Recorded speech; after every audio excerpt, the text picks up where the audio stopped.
So Yeah, yeah. I mean, so with that, we can kind of get into the NFL picture. We had a great week with the NFL. There was a lot of great games, a lot of close games, um, just a lot of telling things.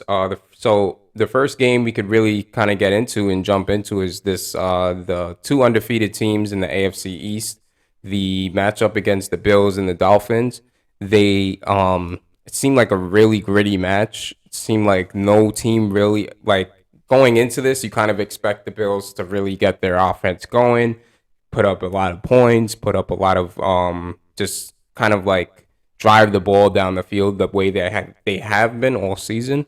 But the Dolphins, they put up a fight. The Dolphins played great defense. They played disciplined, and Tua he seemed to get the job done. And this is something that as Dolphins owners and other, if you're a Dolphins fan, you kind of want to see who really is Tua, especially with all these questions, his accuracy and things like that. Is this a fluke?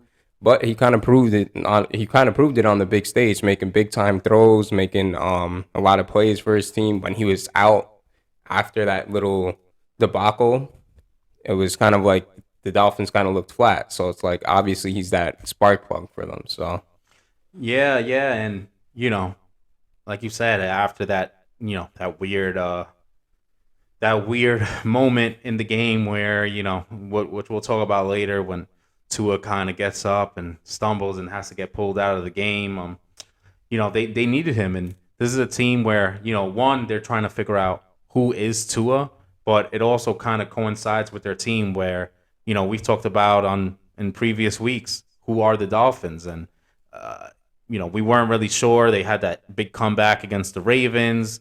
They've this win moves them to 3-0, but 3-0 against some solid competition, right? This is not picking up cheap wins against bad teams.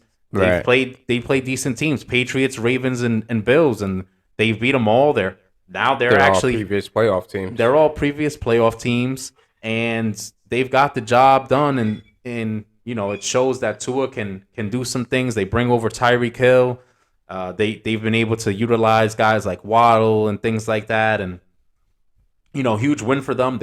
And right now at this moment, like I said, 3-0, but they also 2-0 in that division, and they're sitting on top of it. They're Yeah, up to an early win. So and we saw the frustration with the Bills, right? They trying to mount that comeback late. Obviously, they lost 21-19, but they were kind of moving into field goal range and they couldn't get it off. And we see now the viral video of their staff up in the their coordinators flipping just out going and crazy. banging everything. But yeah, I mean that's frustrating when you that close and maybe a second or two more of mismanaged time that you might have Then been you able to may get have that been. field goal off. But Nah, yeah, you just couldn't. And they understand how big that that game swing is. is. Yeah, A win is huge. Now the Bills are 3-0 and they're sitting on the top of the division easy. right. But now the Dolphins have it, and the Dolphins have the win against them. So if it's tied If head it to head to head, head, then they have that. yeah, they might have that. Obviously, they'll play again later this year. But yeah, still I huge. think with the Dolphins too, what is interesting with them is that with Tua, it's kind of like he's showing that he's going through progressions. He's taking his time, where he's not hurrying. He's being quick, but he's not hurrying. Which is great, which is a great sign.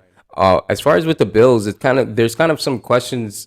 Not I don't want to say with Josh Allen, but me personally, if I'm a head coach, if I'm McDermott, I don't want Josh Allen going trying to truck linebackers to get into the end zone because previous to even the drive of him going down the field, he lowered his shoulder, tried to truck a defender, and it looked like he got a stinger. I don't know, I could be wrong, but from the looks of it, looked like he got a stinger. Next play, couldn't make a simple out route that he's showed us time and time again that he could throw. Hmm. Um, wasn't on time. He wasn't able to throw it, and it's kind of like that's kind of uh that's kind of what happens when you're kind of that physical quarterback when you don't value, all right, if it's not there, let me throw it away, live for another down. But again, I mean, he's obviously a great runner, but that's something that I think they should limit a little bit. Yeah, yeah, it's something that you do want to take advantage of his skills, but you want to limit that. You don't want him doing too much of that. Sometimes when it's necessary, okay, but you want to keep that down to a minimum because at the end of the day, he is your quarterback. You don't want to Right. get hurt. I mean, we've seen things, and obviously, Josh Allen, he's built to a To little take bit that better kind than of these beating. quarterbacks. But we've seen guys like Derek Carr try to fight for that extra yard in the first for a first Right. down in previous years and get And smoked. get And yeah, and then now next thing you know, you you're lose your dealing with the quarterback, injury. right? And you can't have that. So Right. hopefully the Bills can figure that out. And speaking of injured quarterbacks, we have the Patriots Ravens game. The Ravens took care of business against the Patriots, 37-26. But obviously, we have Mac Jones. He's out with an injury, I believe an ankle sprain. He's going to be out for a couple of games, which is kind of unfortunate because there was a lot of questions with their offense, but it seemed like they got going. We have the Bengals and the Jets. The another AFC East loss, unfortunately. But I mean, the Jets are the Jets. The Bengals took care of business. Joe Burrow did what he had to do, and we have the Packers Bucks, which was a pretty good game. It was also another defensive kind of slugfest. Again, no offense really could get going. We obviously seen the struggles with Tom Brady not having his main receivers. Again, these even with Aaron Rodgers, these old quarterbacks, not that it's bad that they're old, but they want to trust their receivers. And you can tell early on in the season that's that's where you really build these relationships, this chemistry between these receivers. Um Bucks not having Mike Evans was significant, Yeah. So Yeah, huge loss. Not having Mike Evans, they're already dealing with too many injuries, really, at the receiver position.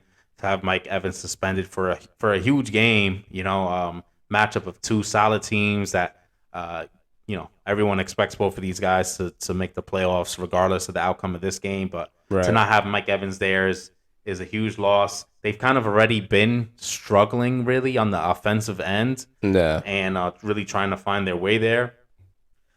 The Bucks have actually been great on defense this year. Yeah, that's their strong point. And then it's kind of also like you may meet this team in the NFC Championship Right. or in a divisional.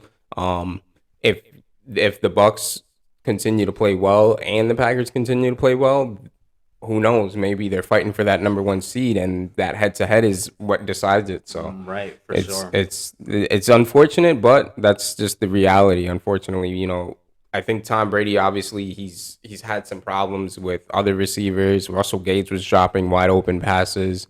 Um, I mean, you can't really expect too much from Cole Beasley, but he was at least somewhat reliable. Hmm. But I think they'll shape out things. I think they'll be able to get back on track. I mean, it is the Bucks. It's Tom Brady. They're gonna find a way. Yeah, So and they did keep it close, and there was that whole fiasco as well with Aaron Rodgers saying, the scoreboard kind of revealed some information that helped them win, which we haven't really found out what exactly that exactly it was was, yet. yeah. But that's an interesting thing that all sorts of conspiracy theories and people trying to figure out what that's about. Yeah, try to figure out what's going on with that. So with that, we have another divisional rival from the Bucks. We have the Panthers and Saints game. Panthers won that 22-14.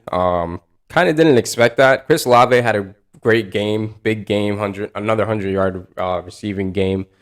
He seems to be kind of like the front runner of the offensive rookie of the year so far. Although it's only week 4, I believe. He's showing a lot of promise on that offense. There are some questions with Jameis Winston, but I think I think overall the Saints they're going to be all right. Then we have the Jags seem to shock everybody. I mean, we knew the Jags didn't have a healthy. The Chargers didn't have a healthy Justin Herbert, but the Jags packed them up 38-10, and Trevor Lawrence is starting to get going. And I think that's something that we talked early on about Doug Peterson and how he would shape things and how he would be possibly a coach of the year. So that's good. Then the big Monday night game with the Cowboys and Giants. What's your thought on that? With the Giants at least. Yeah, I mean, both teams come into this uh, you know, surprising in their own ways, right? You know, the Cowboys obviously they lost the opener to the Bucks, and you know, Dak gets injured. Everyone kind of thinks this team is, you know, not doesn't expect much from them.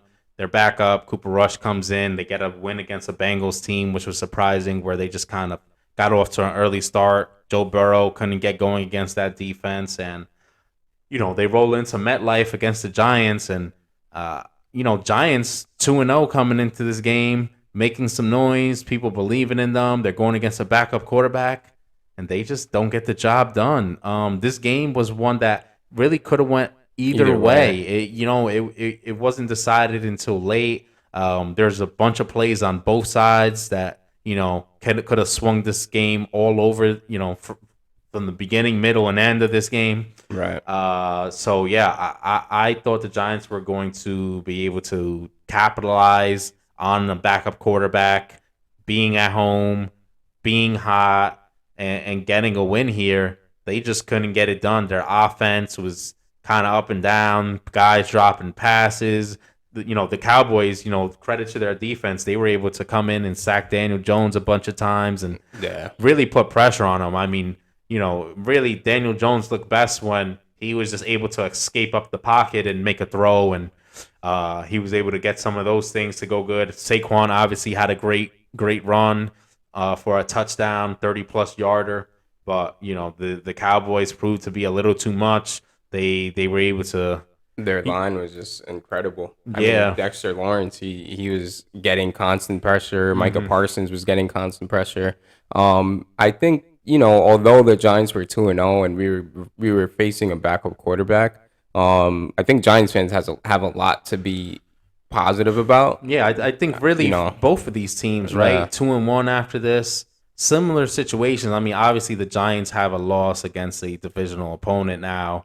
Right. But, you know, both teams have things to be happy about, right? The Cowboys pick up another win. They get to, you know, kind of salvage, you know, some semblance of being able to get to the playoffs or having a winning season and keeping a shot at winning this division without Dak. And the Giants, you know, they're 2-0, but they were 2-0 and they take the loss here. But being 2-1, I think if you could have asked any Giants fan if that was going to happen, they would have took it before this. They'll take that every day after the past few seasons they have. Yeah, and then on top of that, it's like, you know, Dable's starting to make a shift in this culture. You can see that the Giants want to play for him. You can see that the Giants are fired up. They're playing till the snap or till the whistle blows. And then Daniel Jones, you know, he did have the pick that kind of ended things, but the receiver slipped. There's a lot of drops. Daniel Jones was making throws on time.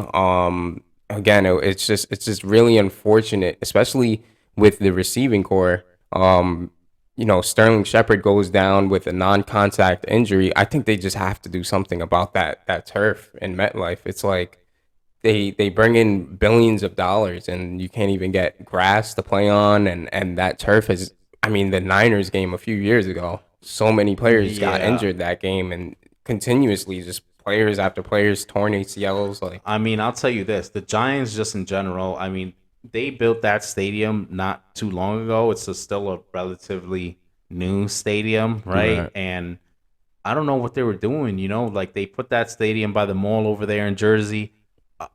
I mean, I've heard not great things about going to those games where you have to, you know, pack 50,000 people through this tunnel to get to the parking lot. If you get there late, there's no shuttles and people have to walk and it's a mess to get out of there. And, you know, so they didn't set it up right. The stadium, you know, you see other teams that have new stadiums, SoFi and other places like that, state-of-the-art stuff, the Raiders Stadium. The Giants kind of just slapped together a stadium. I mean, it's decent. It's not bad. Right. But for a New York team that both New York teams use, a stadium that both New York teams use, you would think, you know, they would put some more effort in there. You could get more out of it, right? And being in a location like that is not the greatest location, but you know, it's just outside of New York City. You get people from Jersey and everywhere else could come in. People from New York City could go out to there. it It's just just they just yeah have to do something. they got to figure some things out. There's no excuse for stuff like that. There's no excuse for having turf that's people are tearing Constantly tearing ACLs ACLs, nonstop and and it's a yeah every yeah. season it's something, and it's a season-ending injury, and it sucks to see Sterling Shepard go down, being that he was kind of like the only reliable receiver aside from Richie James. And the longest tenure Giant too. Uh, So so yeah, I mean that may have been his last game. yeah. That So, yeah, they're talking about that might have been his last game as a Giant. So yeah, but I mean in general, hopefully he'll still play. I think he's more than capable of still playing, and maybe hmm he'll be able to be on a championship team and try to get that ring. hmm So moving on, we have another divisional game with the Rams and Cardinals. It was kind of a big game for Aaron Donald. He got his 100th sack, which is obviously a huge milestone. yeah, huge thing. So the Rams took care of business 20-12 against the Cardinals. The Cardinals kind of looked I don't know. I mean, it doesn't seem like Kyler could get going without DeMarcus, without DeAndre Hopkins, and I'm sure they're looking forward to having him. So moving up, we have the stock up, stock down. So with that, for the stock up teams, we have the Eagles. They seem to be playing very well.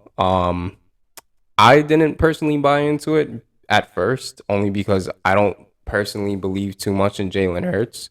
But at this point, it's like you have to really Yeah, respect what he's doing. at this point, he's kind of proving the doubters wrong. No, Maybe at some point he'll regress or something. But yeah, I mean, I wasn't buying in week one. They come in against the Lions. I kind of expected that to be a close game. I thought the Lions would have had a chance to win it. They kind of did too. It ended up being a close game. The Eagles pull it out. I was kind of non-committal on the Eagles. Then they come out, smoke the Vikings, and then they pick up another win here and against the Commanders. yeah, against the Commanders. So Jalen Hurts has been looking amazing. True dual threat, right? He's moving around with his legs and picking up yards, picking up touchdowns, but also slinging the ball all over the place, which Right. was the big question, right? Everyone knew with his legs he was a decent runner. He's one of the he's a better built guy, bigger, stronger guy. He can take some hits, almost maybe like a running back type that can throw the ball, but always concerns about his accuracy. And it seems like he's kind of putting it together right now, which is scary for For a lot of opponents. yeah, for a lot of And teams. outside at the skill positions and receivers, they're making plays, right? Devontae Smith has a big game. AJ Brown has already shown Promise in his first game. right. So yeah, definitely the Eagles are a team that's looking pretty good. And when you look around that NFC East, a division that hasn't been very good lately, they look like they're The most definitely a cut consistent above the team. rest. Yeah. Yeah, and it's good to see that Jalen Hurts is picking up his quarterback play. Again, we can't expect Jalen Hurts to kind of be like Aaron Rodgers, but we can hmm expect him to somewhat make some progression in his passing. And with that, we have another great passer who's made some great strides this week and just in general. Trevor Lawrence and the Right. Jags. The Jags seem to be on the rise, and they seem to show a little bit more promise. We've seen them even in week one when they were versing the Commanders. They competed. They almost won that game, almost pulled out a win with that game, but at the end they couldn't. And each week it seems like they're building on that. And again, we talked about the whole situation with Doug Peterson, and obviously when you have more stability in the coaching, that translates into how the whole team works. So they took care of the Chargers last week, and that was a big surprise. Regardless of Justin Herbert's injury status, to take care of that defense, to go against that defense, Trevor Lawrence is showing that he's able to show that he can progress as a quarterback, that he's not kind of this bust or anything like that. And again, I think the Jags are showing a lot of promise. So Yeah, yeah, and they're definitely a team that they look primed to pick up more wins than last year already. It's I kind of expected that with them going into the season. Their number one overall pick Trayvon Walker, who people had questions about when he was picked number one, but he's been playing well as of lately, showing his uber athleticism, being able to not just get after the quarterback, but also athletic enough to jump around and grab picks, pull them out the air, and Trevor Lawrence obviously more comfortable in year two in an offense, no drama around Tim Tebow or Urban Meyer or all these other things, and all these distractions. Yeah, and Trevor Lawrence just able to play football, and we knew the guy was talented. Everyone was talking about Trevor Lawrence since he was a freshman at Clemson. I mean, really before that, for people who follow recruiting. But yeah, I mean, he comes in as a true freshman, does spectacular things. Solid career at Clemson, and finally into the NFL. Now he's putting it all together, and definitely a good start to a second year for him. Yeah, and even last year we saw a couple of throws. I mean, there was a few games where he was making throws that not every quarterback in the NFL could make. Mm-hmm. So that was great. And so we have some teams that they're showing some concern, some stock down teams. We have the Saints. Doesn't seem like the Saints are consistent in any type of offense, whether it's running or passing. Don't know what's going on with Jameis. Seems like Jameis should be a little bit better with having Jarvis, having Chris Olave. I mean, Chris Olave is playing great, but it's also like you have to be able to get these things going, and it's I don't know. I don't know what's going on in New Orleans. Yeah, it's a bit odd, right? I mean, Jameis, I expected better from Jameis. I mean, he's a guy who before he was kind of let go by the Bucs. I mean, one thing you could never say is that he couldn't sling it. His problem was the turnovers. He'll throw for tons of yards. He'll throw for tons of touchdowns, but he was turning the ball over. Now it seems like, he's just not letting the ball go that same kind of way. And like you said, it's surprising when he has a receiving core like Michael Thomas, Olave, who's been killing it as a rookie. Right. Jarvis Landry, Kamara. I've heard people talking about, is this the time to trade Alvin Kamara? I mean, these are the kind of questions that people are bringing up at this point. Not that I don't think anything is that serious, especially this early in the year. But I think most people were expecting more from them. People have picked the Saints to, win this division. Right. If they don't win this division, to make the playoffs, and they're kind of struggling a little bit more than people would have thought. So still some time to turn it around, but the Saints need to figure out some things and answer some questions going forward. I think ever since Sean Payton stepped down too, it's kind of like maybe before Jameis got injured last year, he was having a great year. He was, he cut down on the turnovers a lot, was able to capitalize on making the right decisions in that offense, and he was striving. Then obviously Sean Payton steps down, and there's a new coach, new things, new concepts. I'm sure that Jameis is learning, and that could be part of it. But again, it's just kind of unacceptable. You have all that talent on that offense. So another team that we will get into really is the Broncos. Russ seems to be struggling a little bit. Seems a little bit uncomfortable. I don't know. I really don't know what it is. It seems like they really can't get things going. I don't know how Melvin Gordon really fits in that situation.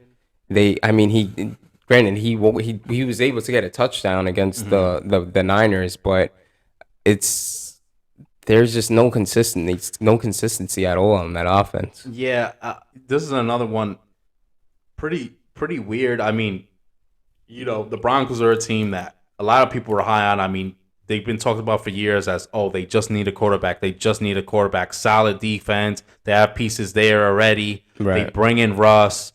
They get their guy. A lot of hype. Supposedly this is the best division in football. All this hype about all these teams. The Broncos have just been a flat-out disappointment. Running game, between Melvin Gordon and Javonte Williams, it seems like they're just either sometimes they don't utilize them the way you would think, and then other times, like we had in the Seattle game, they were playing well, and then they're fumbling in the end zone, right? Yeah. And then, you're seeing memes all over the internet of, this is what happened when you let Russ cook, and it's like, all these these funny things of Well, burning stuff down. It's weird, and they have the weapons. yeah, Like they I do said, have the they have the weapons. weapons for Russ. He's just it looks like I don't know. He just lost it. It just doesn't. You know what it looks like too. It kind of looks like he's just not comfortable. He's not confident. And a confident Russ is, let me go make the play. Boom. He seems hesitant. He seems like and then there are times where there are flashes. And he talked about it. He was like, yeah, I could really see this game. I could really see this offense being explosive. And of course, as an average viewer, you're like, well, how could you guys could barely drive down the field and make any type of third down conversions. How could that be? But in a sense, I can see what he means. When they do get continuity, when they were able to kind of get things going, it seems good. But and again, they weren't really able to take shots down the field, and that's kind of Russ's thing. Like Russ Right. is somebody that he has a great deep ball, one of the greatest deep balls in the NFL right now.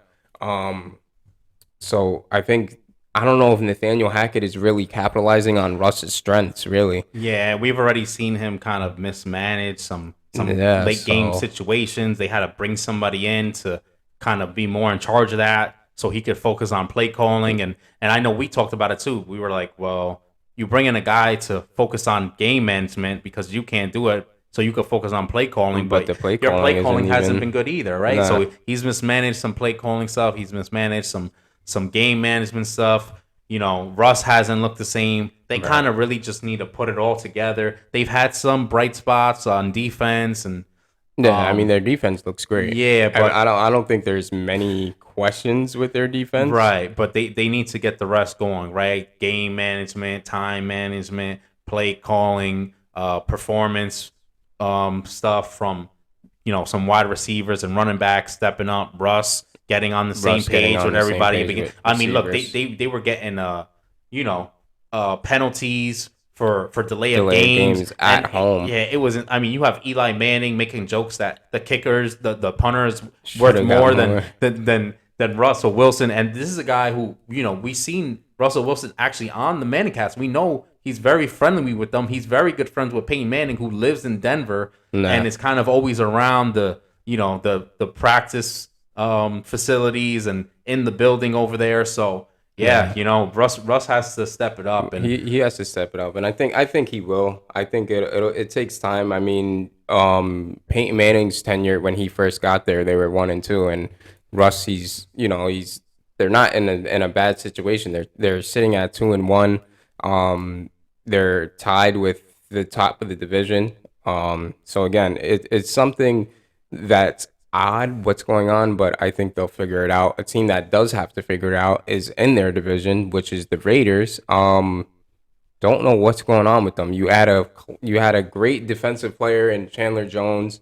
You add Devontae Adams and Derek Carr can't get it done. Doesn't seem like Josh McDaniels is a real head coach. We saw his struggles in Denver. We saw his struggles being outside of the whole Bill Belichick tree. Um, they had what's kind of crazy is that they already had a long sit down with him apparently.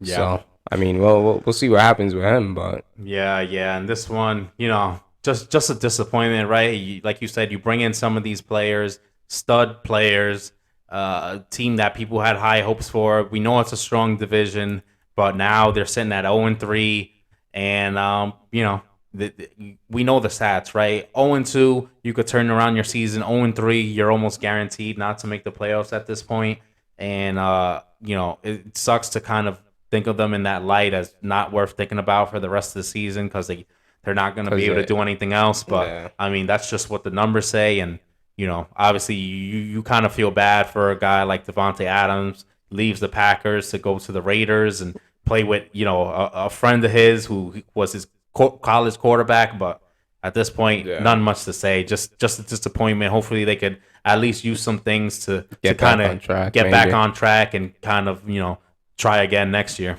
Yeah. Well, we'll see what happens with them. I think we have to see some type of progression from Derek Carr too. He's been playing average at best, even worse than what anybody anticipated. So we're gonna get into some topics.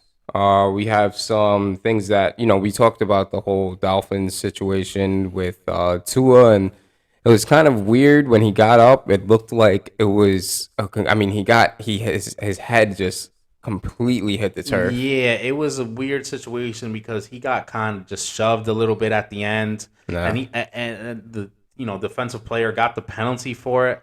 You watch it again, it doesn't look like he did anything bad, but it was late, so you can understand the penalty. But he really just bounced his head right off the turf. right off the turf, and you know, it, you see guys get hit hard, and you see guys get rolled up on their ankles and all these things, and it's like, oh, that looks bad. But man, it's a little scarier when you see a guy, Like with a head injury. yeah, where he gets up and just starts stumbling around, and you see teammates have to come and try to hold him up, and it's Right. like, man, this guy, is this guy gonna be all right? And then they take him to the locker room, and then now obviously the whole, you know Was it a yeah, concussion? was it a concussion? Did the team follow protocols correctly? What's going on with that? How is he able to get back in the game so quickly and all this stuff? And Right. yeah, it's tough to watch really any player go through that kind of situation. Yeah. But then yeah, there are questions about that because that's something that everyone watching the game is, you see Concerned that, about. right? Yeah. And you're concerned, like, oh man, is this guy gonna be okay? What happened here? Then you see him back in the game. Not to mention he comes back in the game and they win the game, right? But they have protocols for a reason. They have things that they need to follow, and Yeah, it's very concerning considering that this is not a contact sport, it's a collision sport. mhm. There's tons of injuries where players have been paralyzed, players have been they're a lot of head trauma, a lot of things like that. So, and when he got up, when you have a back injury, and what's kind of odd is, I mean, granted, there's a first time for everything, but Tua doesn't have a history with his back. He has a history with his hips, with other injuries, but not anything with his back. And for that to kind of happen, and usually you'll feel it most likely like flare up a little bit, maybe before the game, maybe during the week. There wasn't any reports of it. For him to get up and then just go down like that, and it's kind of like a woozy kind of look. It's like Mhm. it's not a good look. It just looked like he just got the lights knocked out of him, and then they're like, "All right, let's sit him out for a quarter. Let Teddy Bridgewater go to work, and then we'll see how he feels." Maybe he's covering up for them with the whole back situation, but Mm. again, I mean, I personally wouldn't cover for them. But Yeah, I think he is covering for them, saying it was his back. I mean, when you see him get up like that, that doesn't look like a back injury to me. yeah, And not at all. to be honest, it doesn't look like a back injury to anybody. That's why it's being looked into, right? And it clearly looks like it's a head injury. Like No, you said, we've seen guys get injured badly. We've seen people like Ryan Shazier go out of the game. Granted, that's a different situation where right. he could barely walk after that and has to rehab. But we've seen even guys who finished their careers in Junior Seau, right? An all-time great football player, and the thought is that the trauma to his head caused him to, kind of lose it a little bit, and he ends up taking his own life after a bunch of problems. So, Right. it's something worth looking into. But yeah, the it seems pretty clear to me he's covering for the Dolphins. Maybe not so much because he wants to cover for them. I don't know really how his relationship is with the Dolphins. I mean, especially after all the trade rumors and all that type of stuff. But Right. just you almost have to just for your team at that point, right? Yeah. Like, what are you gonna say? Oh Especially a no, game like that yeah, where you're in it, really. he probably wanted to get back in the game. He was probably on board with it, and so now when they go to get in trouble, he tries to Cover up for them cover a up little bit. for them and for himself, right? Even though at the end of the day, they kind of expect players to want to play, and it's the organization's job to hold them back. So it's not like he could really get in trouble for wanting to get back in there. But Right. yeah, it's just a tough situation, and it remains to be seen how that will unfold. But yeah, definitely a concerning thing for Tua, and something to keep an eye on for really everybody around the league to see how they start handling these kind of situations. Yeah. So we're gonna get into it with the following week of the NFL. We have another pretty exciting week. We have a few key games to kind of hone in on with the Chiefs and the Bucks.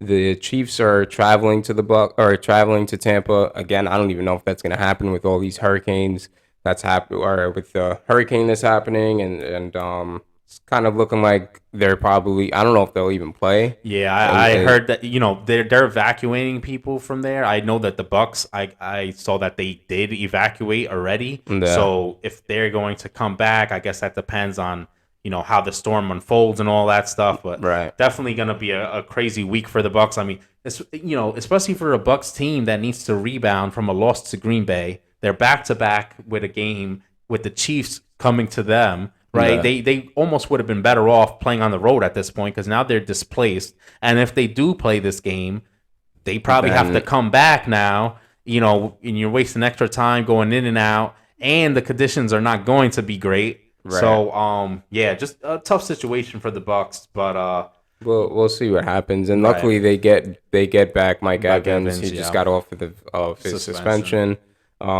The Chiefs, they kind of looked flat against the Colts. Couldn't really get anything going. It was kind of weird. Yeah, a bunch of special So team blunders and some missed kicks yeah, and really weird game for and the Tom Brady, Chiefs. he seems to play. He seems to play well against the Chiefs. Well, we'll see what happens with Pat Mahomes. I mean, he's not going to be going over. He's not going to be going against no easy going defense too. Right, So right, the yeah. Bucks have a substantial. Yeah, the Bucks right now, fourth in total yards and stuff like that. Uh, First in points allowed. yeah, So it's a solid defense. So, but like we said, Mahomes, he could put up points as we all know, right? So, and then especially dealing with this hurricane situation, we'll see how that unfolds. If they even get to play this week, if they do, I've been like I was saying earlier, something to keep an eye on for the Bucks. They got to leave. I don't even know where they went to right now, but they'll have to come back. But at the same time, right? You got to look at it. If they come back and they do play, the conditions are decent enough to play the game, but right. it's high winds. It's also a situation where maybe the Bucks. It's better for the Bucks. They have a good defense. Yeah, and they're able Mahomes to can't take pull his care of. magic. I don't know how they're going to handle having to just run the ball all game. Where They don't I really feel have a like back for that. right, and I feel like the Bucks are in better position with Fournette, have the better defense. We saw how this turned out in a game, to start the year with the Bears and the 49ers, where the Bears were able to pull out the win in that monsoon over there. So, Yeah. yeah, definitely some interesting things unfolding for that game. So another great AFC matchup that we have is the Bills and the Ravens. Again, the Ravens, they're at home, but they're actually the underdog against Hmm. the Bills. The Bills -3 are the favorite, but I think this is going to be a great game. I think this is a potential game of the week. Hmm. You have two high power offenses with the Ravens, with the Bills. We could kind of see more of where Lamar stands, although he's been having an outstanding season, and obviously the Josh Allen, he's having a great season. He's being able to put up these numbers, and maybe he'll want to rebound back from losing to the Dolphins. Again, that's not an easy loss to just brush over. And then the Ravens, they have something to prove. I mean, the Ravens had the Dolphins, they had the Patriots to verse, and then they had the Jets. So kind of middle of the pack competition. The Ravens really haven't had a test yet, a real test. I mean, you can say the Dolphins, they kind of imploded, but again, if they want to win this game, I think their secondary definitely needs to step up. I think they can't let Stephon Diggs go off. They can't let Gabe Davis go off. Those are definitely key players that they have to hone in on. And again, I think Josh Allen. I think he'll. There's only so much you could do to contain him, but we'll see what he does in this game. Yeah, and like you said, two top offenses. The Bills second in total yards, the Ravens seventh. Really, probably why the Bills are favored is their defense, right? The defense is second in total yards allowed, compared to the Ravens. Their defense isn't really holding up so far, and that's really probably mostly due to that game against the Dolphins. Really kills their Letting that averages, and comeback, yeah. yeah, but yeah, the Bills complete team all around, and they lost to the Dolphins too, right? Both these teams lose to the Dolphins, and looking to get back in it against each other. Two teams that are looking for playoff spots and have playoff aspirations. Could see them play in the postseason, so definitely a big game for both of them. They, both of them are not happy to drop that game against the Dolphins, and should be a great game. I mean, it doesn't get better than having Josh Allen, a guy kind of becoming face of the league worthy in that Patrick Mahomes mold, and going against Lamar Jackson, who's kind of already there, and playing for a huge deal this season. So yeah, definitely an interesting game, and like you said, potential to be kind of game of the week here. Yeah, and also just Lamar is betting on himself, so we'll see what happens. I think this is going to be a great game to watch and a great game. One of those kind of like offensive, kind of exploding, kind of games where it can be kind of like a game of the year. Yeah. And it's on the showcase game on Sunday night, right? Another thing. So yeah, so we'll see what happens with that game. I think that game is definitely interesting. We have another divisional game with the Rams and the 49ers. Those games always seem to be close, even though sometimes the matchups could be like completely off. Like, I mean, we've had years where the 49ers had not much talent and the Rams had significant amount of talent, and there's still been really close games. Jimmy G, obviously, he probably wants to bounce back from his performance with the Broncos. They didn't really run the ball much. They kind of put the ball in Jimmy G's hands. I think in order for him to get a little bit more comfortable in that offense, you have to get the run going. You have to get Deebo Samuels going. You have to. So I think we'll see what happens with the Rams against them. I don't know. I really can't call this game, to be honest. These games are usually games I kind of avoid as far as like betting on, because it could really go either way. But yeah, and this is a tough one. You have the 49ers favored by 2.5 points. They're at home. This is the Monday night game. But yeah, both these teams kind of similar in total yards on offense this year so far. And, like you said, every game, a lot of games against each other, you don't know what to expect, right? There could be big differences in their record, and they'll play each other close. And the worst team will beat the better team, and then the better team will blow out the worst team. And these could happen in the same season. So like a lot of divisions, these divisional games are kind of toss ups. Right. Hard to really get a read on who's the favorite here. I mean, the 49ers, they dropped that game to the Bears, and a weird game to start the year, but they've looked decent otherwise. I mean, you kind of get the feeling they should have won that game last week against the Broncos, right? Yeah.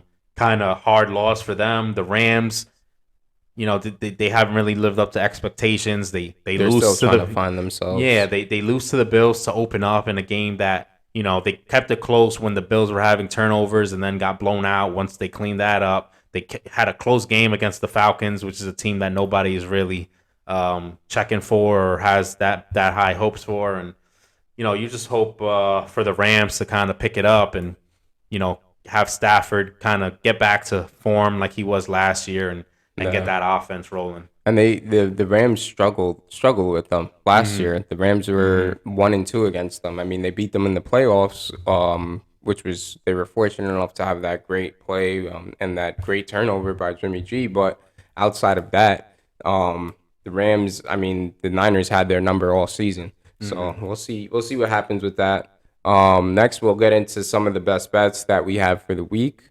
There's a lot of games that are, kind of iffy, but we do have a lot of games that we could be pretty certain on. We could start off first with the Giants Bears, where the Giants, I believe, are the favorite by -3. Yeah. That line was kind of moving back and forth, and I think it'll move definitely back and forth until like game day. I think the Giants, I think they take that. I think that I would take the Giants spread -3. They did show some promise in that Cowboys game. Saquon was running the ball well. Daniel Jones is running the ball well. I think we just have to see some progression with their receiving core. I Right. think, their receiving core, Kenny Galladay, pick it up a little bit. Richie James, try to pick it up a little bit. Um, just make these catches, and maybe they'll have a chance with that. Yeah, and I like the Giants here, -3. I mean, like we said, they got off to a good 2-0 start. They lose a tough game against the Cowboys at home. Uh, they haven't looked great offensively, but they got some grind out wins. I think against a Bears team that doesn't have much to show thus far, they don't seem to, the Giants sometimes they look out of sync with their receivers. They're rotating in a bunch of guys. They're having trouble. They had some drops here and there. Right. So, at least they can kind of put things together and they show flashes. The Bears haven't really shown that to me. I'd like the Giants at home -3 here. And I think, they're more of a complete team and they have a higher ceiling on their offense to be able to put up more points. Yeah, and I think Dable's going to make a lot of corrections and a lot of adjustments. I think Dable's done a substantial job, especially just starting off. So next we'll get into the Lions versus the Seahawks. The Lions are -6.5 favorite at home. I'm gonna ride with the Lions. I think they were right. They were neck and neck with the Vikings just last week, and they almost won that game. Had they hadn't blown coverage, I think they would have pulled out with that. So, and the Seahawks, obviously, there's a lot of questions with them. I wouldn't really. I don't know. They play well, really well at home, but away it seems like that's where they struggle. Obviously, Right, so and the Seahawks, they still have Geno as their quarterback. They played well against the Broncos at home. That was a weird game. One, they were at home. They, their infamous crowd is there helping them right. out. It was a very emotional game with Russ coming back. They're able to take advantage and pull things off defensively against a Broncos team that hasn't played well offensively, like we talked about too. But the Lions close game against the Eagles, who we just we talked a lot about on Stock Up how the Eagles have been kind of figuring things out on offense, and Jalen Hurts doing a little bit of everything, and they kept pace with them. They kind of were blowing out the Commanders and kind of let their foot off the gas towards the end and let the Commanders score some points, but they scored enough points to get on the way there that there was never really any doubt that they were going to lose that game. And then, last week they were neck and neck with the Vikings, right? And this is a Lions team that's clearly improved. They were going last season and people were wondering if they were going to get a win at all. And, what a difference an offseason makes. And, their offense has been great. Amon-Ra St. Brown has been putting up He's been numbers. phenomenal. Their running backs have, all been contributing. So, Yeah. I'm high on the Lions here. I like them to go against a Seahawks team that, if Geno Smith isn't fully getting everything rolling and their defense isn't clamping down extremely well, they're very susceptible to, kind of, once they're down, I don't see the Seahawks being able to put up tons of points to catch back up in a game. So all the Lions need to do is, get a little bit of a lead here, and I think they're off to the races. Yeah. I like the Lions -6.5. I think they'll,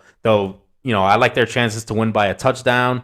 I can see this being a, more than a 7-point spread once it's all said and done.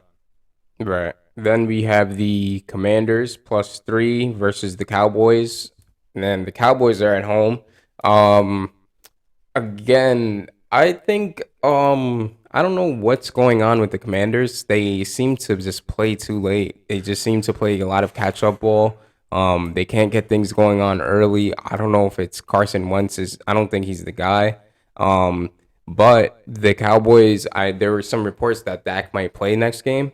And I don't know if it's because he's kind of feeling like, all right, I don't know who this Cooper Rush guy is, but he might take my job, and that's not something I'm okay with. Yeah. So maybe let's take these stitches out of my thumb and let's get going. That might cause for some discomfort. Obviously some margin of error. I mean, he's had margin of error just playing regularly. So I mean, I think that would cause some problems. So But I think the Cowboys get it done. I think they're finding a way. That defensive line is playing great. So I think I would just take me personally. I would take the Cowboys money line for that game. Yeah, I actually like the Commanders here. I like this to be a little bit of a correction type of a game. The Commanders have been putting up points. I mean, last game they didn't, but Right. before that, right, they were in some shootouts, and Carson Wentz was, he's. I don't think he's really the answer there, Right. but he has weapons, right, and Terry McLaurin, and they have a bunch of other wide receivers and weapons for him over there. And Carson Wentz, like I said, has been putting up points. And I think at some point, you do have to say, okay, how much can Cooper Rush do? Right? Yeah. At some point, it's like, the world comes back down to earth and things go back to normal. And I don't think Dak is actually going to be able to play this next game. I think he wants to, and I think in his head that's what he's shooting for. Right. But I think it's hard, one, for Dak to be able to come back to play that soon. He hasn't even gotten the okay to throw the ball around yet. Right. On top of that, I think if you're the coaching staff and you just paid, the organization as well, you paid Dak all this money, You you're want winning games with Cooper Rush. What's the rush to get him back in? Yeah, he wants to play, but we're going to say, hey, Dak, hold on a little bit.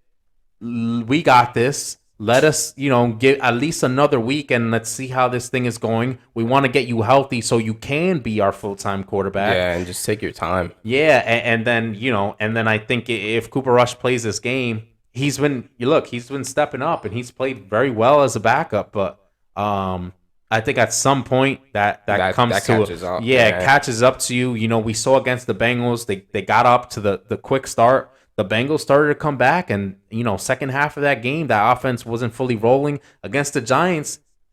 Really, neither team looked that great, and they came out with the win. But the Giants, because it could have The easily won Giants that made a game, lot right? of mental mistakes in that game. we So we talked about divisional opponents, how these games kind of swing all over the place. So, against a team in the Commanders that's hungry for a win, they've been able to put up points. Yeah, the Dallas defense has looked good, but I think there's still some points to be had here. And if you could just get some things go your way, or Cooper Rush have a little bit of an off night, right. I think I like the Commanders Commanders. +3. And if you take them +3, if it's a close game, they could cover on the spread, even if the Cowboys find a way to win. Which, if you look at these games, right? It's been pretty close They've been game. close, right? They won 20-17 against the Bengals. Another close game last night against the Giants. So, yeah, I do like the Commanders to cover in that one. So another game we have actually is the Denver Broncos versus the Raiders. The Raiders are the favorite because they're at home, I'm sure. -2.5. Um, I would take the Broncos. I'm gonna take the Broncos money line. I don't believe in Derek Carr, and I think the Broncos are eventually Russ has to get it going. And I think, they were taking shots down the field. They were getting things going. And if Ryan Tannehill had some success against that defense, I think Russell Wilson is. I don't think Russell Wilson is crazy for saying that can be an explosive offense. I think it definitely has the potential to be. It's just they have to kind of get that potential out. And again, Russell Wilson is a great quarterback. I think people forget that just because they had these defenses behind him doesn't mean that he wasn't a great quarterback. I mean, we've seen him come back against the Packers in the divisional and somehow just pull out this magic and somehow get them back into the game. And it's like, that's what quarterbacks do. That's why they get paid this money. And I think this is a game to show I'm here and that this is a coming out party, and this is where obviously it's a great divisional game. So this is something that would have some significance. So I got the Broncos money line. Yeah, and this is a rough game because the Raiders are desperate here, right? They're 0-3. Like we talked about, the numbers pretty much say you have a very, very slim margin to make the playoffs at this point. But yeah, it'll be a tough one. The Broncos haven't looked good, but you have to think that they're gonna get it right at some point. Against the Raiders team that hasn't looked great. Like we said, the Broncos do have a great defense. I do like the Broncos to pull this one off, and that's gonna be a tough one for the Raiders to go drop to 0-4, and at that point your season is really over. Done. But yeah, I do like the Broncos to find a way and find a way to improve on some things that have been happening and pull out the win here. Right. All right. So that's all that we have for college football, for NFL. We'll be back next week to review the next games, to preview, go over some of these big games that we have coming up for college football and NFL. And thank you guys for watching. Like, comment, subscribe. We want to hear some of your opinions on these games. We want to hear some of the takes that you have. Maybe some topics you can leave in the comments, and we'll get to it. So thanks for watching, and have a good one.